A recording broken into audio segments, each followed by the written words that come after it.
Good morning, second graders. I'm coming to you from the classroom today. Or later on today, you're going to be picking up your packet. And each day, I'm going to have some direction as to what to do. But part of the packet you will see includes a paper like this. It says beginning, middle, and the end. This is for the story Matilda. So we left off completing chapter 9. I think we're on chapter 10 now. So what I want to do is each day read the chapter to you. And once you listen to the chapter, then I want you to complete one of these papers. Inside your packet, there are going to be 5 of these because I think we have 5 more chapters of Matilda left. So, for example, if you remember from chapter 2, according to our poster, it says Matilda went with her dad to the car dealership. So that would be my beginning. Okay? In the middle of the story, we would say that she learned that her dad was not honest, and during during dinner, her dad wouldn't let Matilda. Okay, so that would be at the end. During dinner, Matilda's dad would not let her read her book, so she was boiling mad. So they don't have to be more than a couple of sentences, but I do want you to think about what happened at the beginning of the chapter, what happened in the middle, and what happened at the end. Also, right here, I would put in, there's like a little line that I created. I would want you to put in what chapter this is. So today we are going to be finishing reading this chapter called Throwing the Hammer. Okay, if there's any pictures, I'll be happy to show it to you. So just to recap, the last chapter, Miss Honey went to the Wormwood's house to see about getting Matilda some additional help because she figured out how bright Matilda was. And she didn't have very good luck with that. So now we're to throwing the hammer. The nice thing about Matilda was that if you had met her casually or talked to her, you would have thought she was a perfectly normal 5.5-year-old child. She displayed almost no outward signs of her brilliance, and she never showed off. This was a very sensible and quiet girl. And unless for some reason you had started a discussion or a talk with her about literature or mathematics, you would have never known the extent of her brain power. It was therefore easy for Matilda to make friends with other children. All those in her class liked her.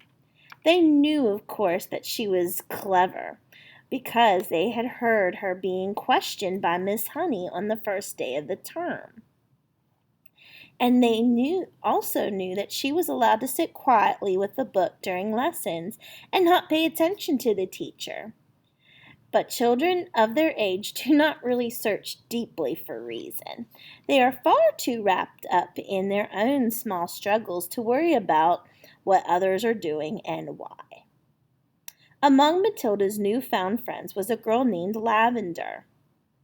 Right from the first day of the term, the two of them started wandering around together during the morning break and in the lunch hour. Lavender was exceptionally small for her age. I'm sorry, I licked my finger and I shouldn't have done that. I will be working on that habit.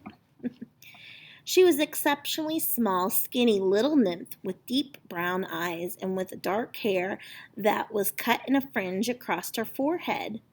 Matilda liked her because she was gutsy and adventurous. She liked Matilda for exactly the same reason. Before the first week of the term was up, awesome tales about headmistress or principal Miss Trunchbull began to circulate through all the new students. Matilda and Lavender, standing in a corner of the playground during morning break on the third day, was approached by a rugged 10-year-old with a boil or a pimple, on her nose, called Hortensia. "New scum, I suppose," Hortensia said to them, looking down from her great height. She was eating from an extra-large bag of potato crisps, which we call potato chips, and digging the stuff out by the handfuls.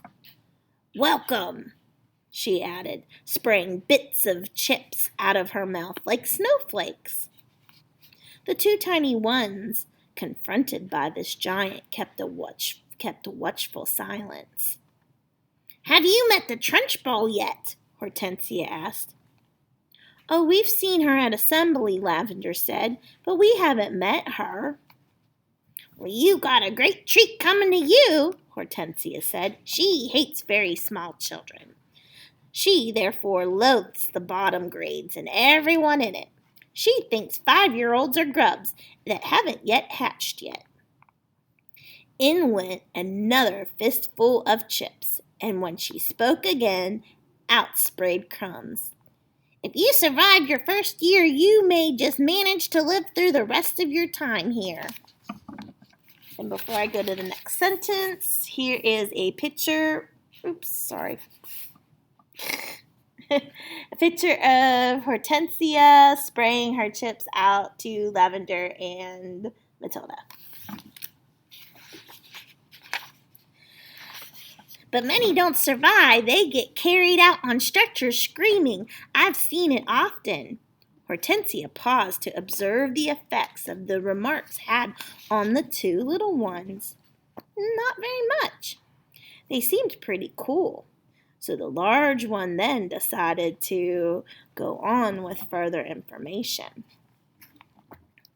"I suppose you know the Trunchbull has a lock-up cupboard in her private quarters or her office, called the Chokey.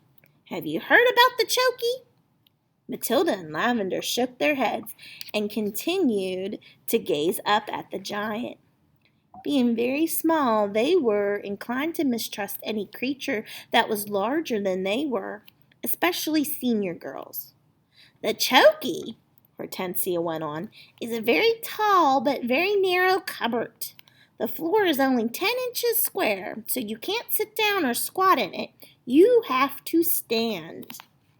And all 3 of the walls are made of cement and bits of broken glass sticking out all over, so you can't lean against them.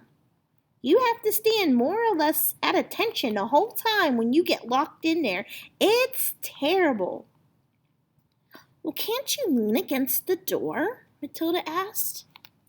"Don't be daft," Hortensia said. "The door's got thousands of sharp, spiky nails sticking out of it.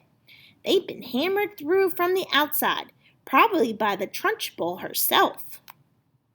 "Have you been in there?" Lavender asked.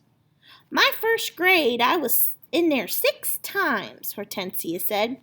"Twice for a whole day, and the other times 2 hours each. But 2 hours is quite bad enough.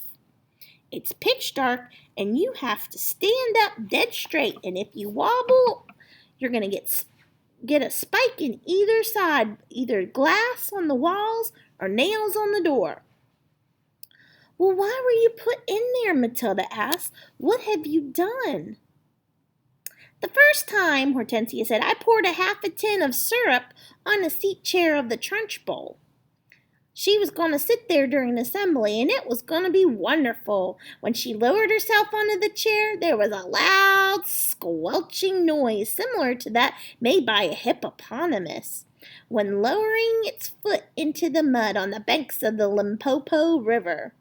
But you're too small and stupid to have read the Just So stories, aren't you?" So remember what I said, sometimes authors use strong words. That doesn't necessarily mean it's okay for us to say it. But when it's in a book and we're reading it, I think it's okay.